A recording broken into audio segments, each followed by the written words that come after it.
Paul Valéry, poème en prose, publié dans la Nouvelle Revue Française du 1er janvier 1931.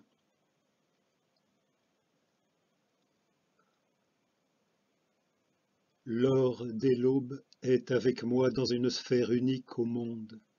J'appelle solitude cette forme fermée où toutes choses sont vivantes.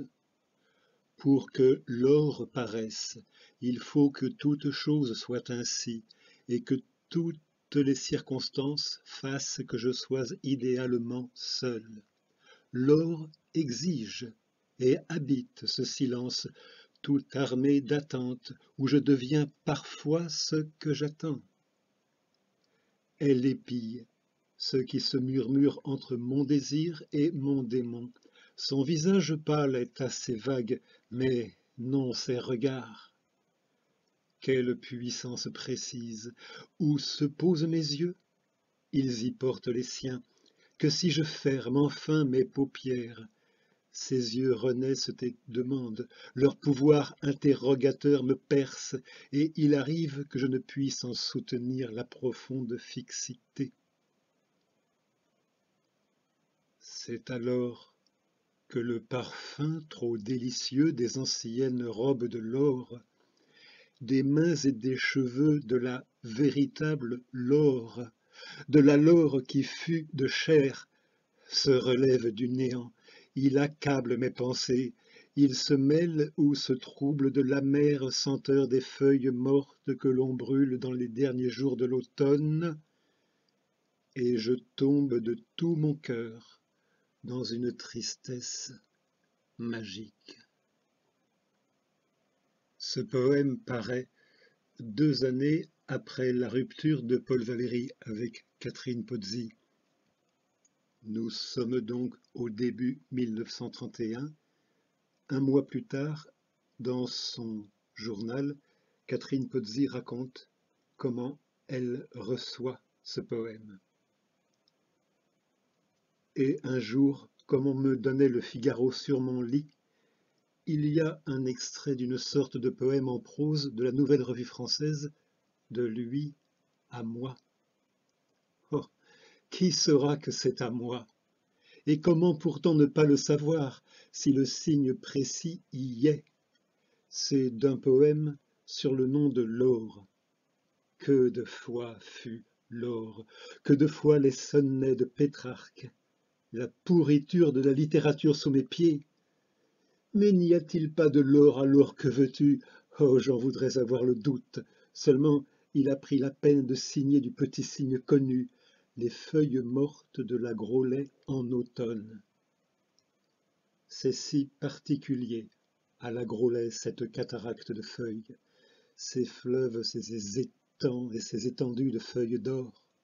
Car alors c'était l'automne, et comme dans la ballade de Pau, et alors c'était la Groslay, la contrée éclatante. Où qu'on marche, on marche sur ces feuilles d'or. Elles sont alors toute la terre. Et il disait toujours qu'il ne pouvait plus respirer l'odeur des feuilles d'automne sans revenir à cet octobre-là. Il disait aussi « tes yeux devant le feu », car dans l'ancien pavillon revêtu de lierre et voilé d'arbres, nous faisions ces grands feux avec les bois morts et les feuilles mortes, et j'étais assise devant et le regardais, probablement comme on regarde la mort qu'on a décidé de se donner. Bien, on va entendre ici des lettres de Catherine, des extraits de son journal et des poèmes de circonstances de Valéry. Je ne veux pas que mon auditeur-spectateur s'assoupisse. J'ai déjà fait 3 ou 4 vidéos Catherine Pozzi, Paul Valéry où je n'ai été que trop statique.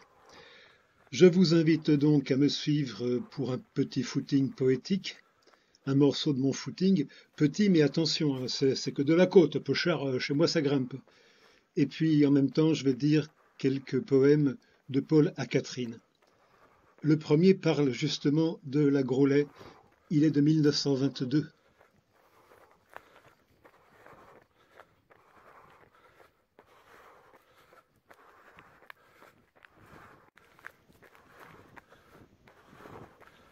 De vos oisives campagnes, la grandeur et la douceur, là-bas furent mes compagnes, l'une épouse et l'autre sœur.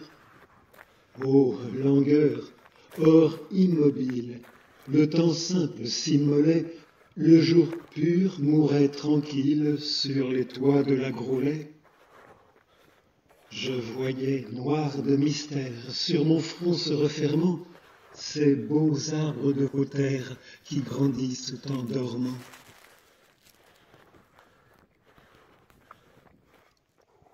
Laurence Joseph a rassemblé ce qui reste de la correspondance Catherine Pozzi-Paul Valéry sous le titre La flamme et la cendre. Dans ce deuxième poème de Paul à Catherine, toute la tendresse du monde n'est pas sans nuance, sans teinte d'amertume.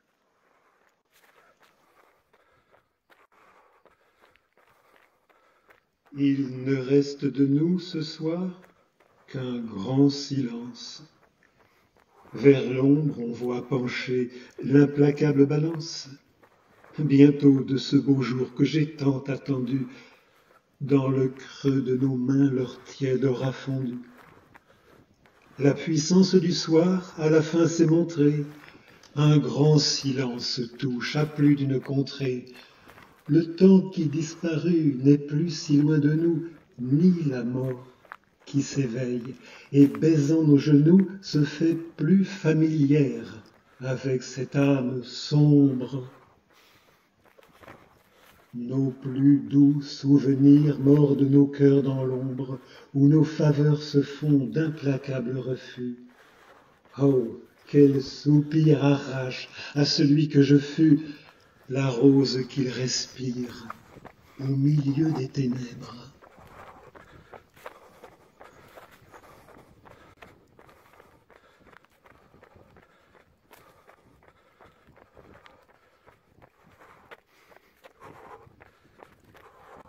Bon, ça va, vous suivez? Oh, c'est pas trop méchant, hein. Là, c'est de l'entretien cardio classique. Mais si demain on revient avec les copains faire du 30-30, là, du fractionné, là, vous allez vraiment sentir la misère. Bon, je dis un troisième poème. Pas tellement plus gai, mais assez charmant et curieusement, chez Valéry ça n'arrive pas, je crois, avec une teinte verlénienne. Écoutez.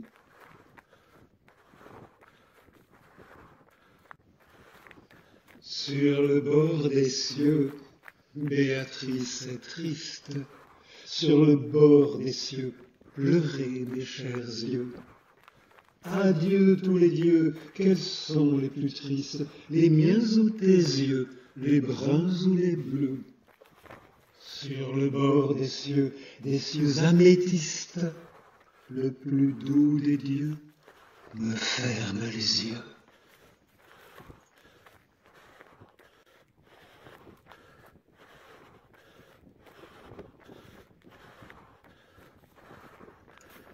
De Catherine Pozzi à Paul Valéry, lettre du mercredi 14 juin 1922. Je remarque que c'est très souvent Orphée, dans les 700 pages rassemblées par Laurence Joseph de correspondance et du journal de Catherine Pozzi. C'est très souvent Orphée. Le thème, le mythe a obsédé Paul Valéry. C'était un projet qu'il n'a pas mené à bien. Je lis la lettre de Catherine. Ô ma tendresse et mon pas vers l'intelligence, sur l'enveloppe de votre dimanche, on a écrit lettre ravissante. C'est celle du cœur qui tombe. Depuis 2 jours, Yorick, on comprendra qu'il s'agit du chien de Catherine, on le voit sur les photos. Depuis 2 jours, Yorick joue avec une chose en bois qui est ronde, ovale, ellipsoïde, qui est molle, fibreuse, qui fait floc quand on la jette en l'air, qui, sous la dent, perd des cellules roses et poussiéreuses. Vous lui avez envoyé le cœur par dématérialisation. C'est Richet qui t'a montré un prix Nobel de physiologie. Si les mystères grecs, quel titre, vous avez plu. Il fallait les faire et non Orphée. Ne voyez-vous pas que l'un empêche l'autre? Vous ne pouvez pas inventer le cocyte 2 fois. S'il est temps, changez. Changez, vous ne le regretterez point, et c'est autrement amusant à écrire. Pensez qu'on peut y mettre tout. Et justement, le secret de l'univers qu'Anna demande. Anna Noailles. Et avec ça, madame? Ah, quand j'ai lu qu'enfin vous découvriez que l'on peut voir à Paris autre chose que votre oie particulière, que vous imaginiez un peu les alentours humains que j'ai regardés, petite fille chez mon père et jamais revus, que si la vie l'avait voulu, nous y aurions existé ensemble. J'ai relu Perrin, ces soirs-ci, Jean Perrin, futur prix Nobel de physique. N'avez-vous pas cherché le livre de Fairfield Osborn, traduction Sartio, L'origine et l'évolution de la vie, que je vous ai un jour demandé? Je vous assomme, mais si Fabre, le poète Lucien Fabre, veut vous le prêter, il en a parlé dans un Orion. Pourquoi doutez-vous de moi une lettre sur 2? À midi, j'ai dit « Tiens, soleil, pour Leonardo !» comme vous l'avez commandé. On ne voyait pas le soleil, c'est tombé dans le ciel seulement. Bien, je recale au départ la partie vidéo que je viens de ralentir le temps de lire la lettre de Catherine sur la vitesse normale, que vous puissiez savourer l'épingle à cheveux sur la départementale là, au sortir de cette petite route. Ça fait mal aux cuisses. Oh, c'est un gros 10 km, hein. 50 minutes, ça descend de chez moi, ça descend à peu près sur 1,5 km, et puis tout le reste, c'est que de la montée. Mais surtout, je voudrais vous montrer quelque chose de curieux, d'historique. Vous croyez peut-être que vous êtes dans un pays perdu. François Mitterrand venait ici même tous les ans autour du 20 juillet. Regardez bien dans le coin à droite, attention, la maison, tout à droite, ici, vous l'avez vu, cachée par les arbres. La maison d'Antoinette, Antoinette née Mitterrand, la sœur aînée du président, qui s'est toujours montrée très bienveillante avec moi, cette Antoinette absolument charmante. Maison magnifique, meublée dans le style anglais, grand parc, grand jardin avec tout un tas d'essences végétales merveilleuses. On descend par cette route pour aller chez elle. Donc, pour l'anecdote, il y a une vidéo de moi qui promène les petits-neveux, les petits-enfants d'Antoinette, les petits-neveux de François Mitterrand, sur la moto. Ils sont aussi ravis que moi. Voilà. Antoinette nous a quittés il y a une vingtaine d'années maintenant. C'est par elle que François Mitterrand a pu prendre connaissance du texte de Bon Adonis. C'est l'époque où Antoine Vitesse m'en avait proposé une lecture par la Comédie Française. Antoinette a remis de main à main Adonis à son frère, et je la vois, et je l'entends encore me dire triomphalement « Il l'a lu à Biarritz !» Il est vrai que je ne demandais aucune faveur, ce n'était qu'un partage de lecture avec un homme de lettres, éminent par ailleurs. Il m'a écrit se réjouir que la Comédie Française en donne une lecture publique. Un dernier poème de Paul Valéry à Catherine Pozzi. Il y fait le constat de l'effet dévastateur et très charmant de cette enchanteresse sur tout lui. J'ai vu, couvert de larmes, ce visage de fer, et se rompre les armes d'un œil qui fut si clair. J'ai vu l'orgueil se tordre, et soi-même se mordre d'un pitoyable esprit. Mais il semblait encore se murmurer « J'adore celle qui me surprit ». Hier, dans mon silence, j'étais dur, j'étais pur, et fruit qui se balance, ignorant d'être mûr. Mais enfin, cette pomme se fit, je ne sais comme, cueillir de votre main. Vos dents s'y sont marquées, et vos lèvres arquées boivent le sang humain. Mange, cruel, mange. Je m'aime mieux manger que chu dans cette fange au pied de l'oranger.